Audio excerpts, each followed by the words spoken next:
Boy. Oh man, we all going through it, man. We all going through it. He mentioned a few people here. He mentioned Robert F. Kennedy Jr., right? Interesting dude. So we know that Robert F. Kennedy Jr. is actually, he funds the largest anti-vax movement in America and probably the world, okay? All right, I mentioned him for a reason. He also runs the Children Health Defense and Anti-Vaccine Advocacy Group. All right, so y'all look out for that, right? So we got Robert F. Kennedy Jr., he's the money. Okay, you got Gary Knoll. All right, Gary Knoll, he sells the supplements. He's heavily invested in the supplement industry. Okay, remember that name, Gary Knoll. As a matter of fact, Gary Knoll, he ended up being famous because he almost overdosed on his own supplements. Yeah, go figure that out, right? And last but not least, Del Bigtree. Okay, he made the 2 movies, Vaxxed, Part 1, Part 2. And I mention these people because December the 20th, okay? Not December the 20th, December the 19th. No, my fault, December 2019, okay? We was engaged in a debate against the largest anti-vax community. So, you know, I had to muster up the troops with help, WUDJAU, Asar, a few other people, Brother Garfield, Unbiased, of course, Sean, right? And, you know, I went in there not quite as educated as I am now, but I went in there armed with scientific literacy. And so who knew that in December 23rd, 2019, that the room that was filled with Europeans. And to that point, I was thinking, well, you know, black people can be kind of rude, right? Like, you know, thinking people just could be rude, right? But December 23rd, for the first time in my life, I had witnessed the most ignorant group of white people in my whole fucking life. And then I had understood what our ancestors had went through. Rude, disrespectful, and trying to tell me how I should govern my life. Then they do this game, the same game that Louis Farrakhan uses, the same game that Visit Islam uses. Well, you know you shouldn't trust the government. And when you're looking at white people say it, you're like, really?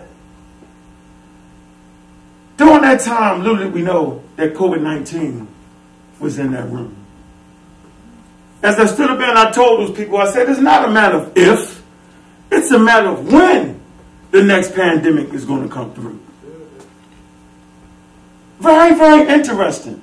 Whole rooms full of white people anti-vax. And Del Bigtree, I asked the question, you know how the pseudos do, they try to avoid the question, but you stay on that one question. I say, so if not the vaccine, Del, then what? He kept running his mouth, talk. I say, Del, where I'm from in my circles, we stay on that question until you fucking answer it. And he looked at me. Yeah, answer the goddamn question. Well, I just want out. Well, my kids, I want them to catch the chicken pox. I want them to catch the measles mumps. That's what it is. I want to immerse them in that. And I was like, oh, I got you on camera. You done. This is what this man had to offer us. Ridiculous, right? Hey, so I want to bring a good friend of mine. You know, we've been engulfed in crazy conversation, but that's just a conversation. That's what we do to stimulate growth in our channels, right? To stimulate information, right? And swords, you know, steel sharpens steel. My man right here, man, for the last 8 years, Brother WUDJAU, always had my back, man. Get up here and say something, man.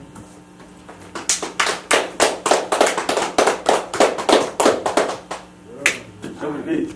Like, I ain't gonna cut you off the face. That's his famous words. He get mad and tell you, well, I was in your face, you wouldn't cuss me out. Yeah, I like that one. That's the good one. What's up, everybody? I just want to let you all know that I am an anti-vaxxer. Only reason I have this mask on because y'all wouldn't let me in without it. No, I'm just joking. But are there any anti-vaxxers in here?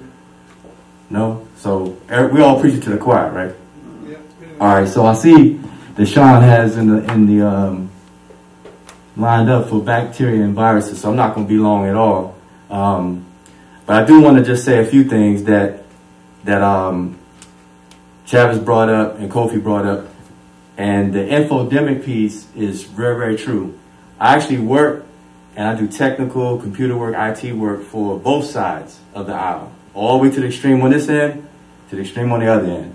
My sister, she's a doctor. Her husband is a doctor. And she's actually a person that actually gives the vaccines out now. From that end, and the colleagues and from that pharmacological medicine, all the way to the naturopathic, alternative medicines. So I hear all the conversations, the wide spectrum of the conversation. Everything that Kofi brought up, I've heard it firsthand, and I engage it.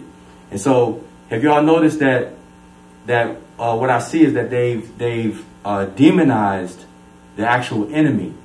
So the virus itself is the enemy, but they've switched it and made the vaccine the enemy.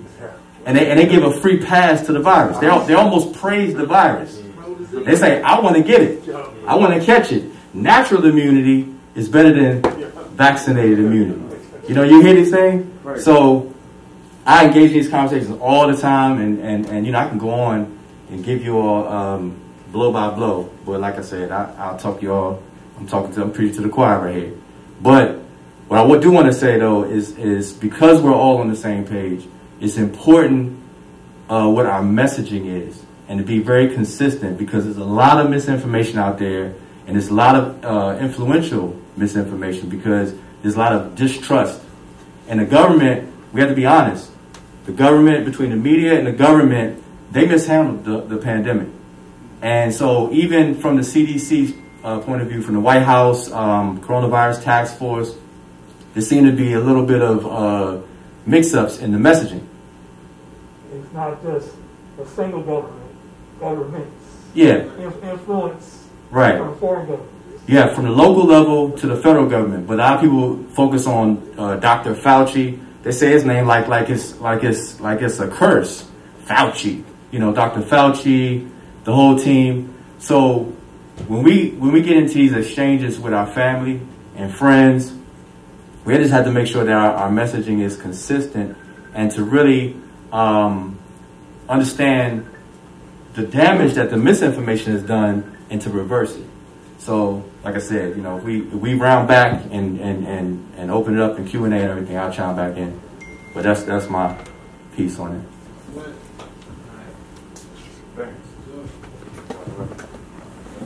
So, okay. Appreciate that, Wolf. All right. And we can. I hope you can bless us with a couple words. Oh, you can finish. Nope. You see, it wouldn't be right if we didn't let, you know, the sisters speak, right? That's an integral part of what we should do as black men and black women. Everybody need a voice. The young need a voice. Brothers need a voice. And the sisterhood need a voice.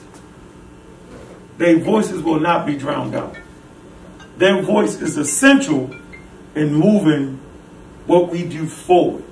While we on the battlefield fighting and talking crazy, they mediating the whole thing behind the scenes. This is important. Shout out to Sister Kaba. All right, good sister right there. Appreciate your work. Right. So look at, talk to her. She's an author, an activist for the Shesh. Am I saying that right? Sheshu. Sheshu, continental Africa. And I want to say that because beautiful black woman, right? And just appreciate you. And you fly like that. Fly. Okay, Hota.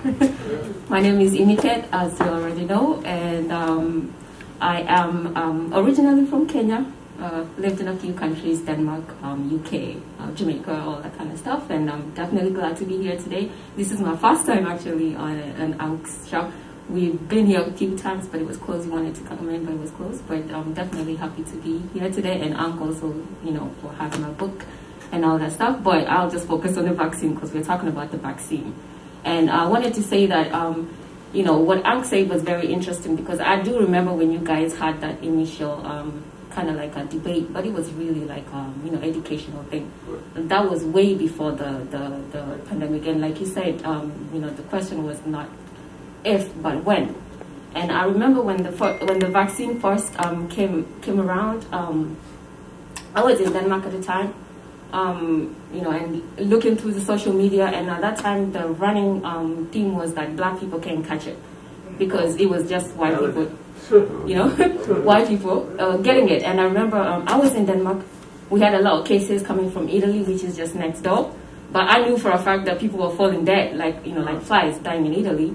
And I remember right before I left at that time, around March, one of my, you know, family friends who was originally from Ghana also caught COVID, and he died. And at that time, you know, I knew that was the first person, but I knew also other people. But on social media, it was like black people can't get it. And that's the thing with information, because with the virus, most people, they talk about what they are aware of from their surrounding, but just don't know because they're being misinformed. So when you don't see it, or when it's not first-hand experience, then you don't know. So whatever somebody tells you is what you believe. And like Kofi Pasa said, is the misinformation that needs to be cut down, because a lot of people want the right information. It's not that people are stupid, really. It's just that people want information. When they get the right information, then they can do the right thing. And that's why I appreciate that you guys actually, you know, doing all that.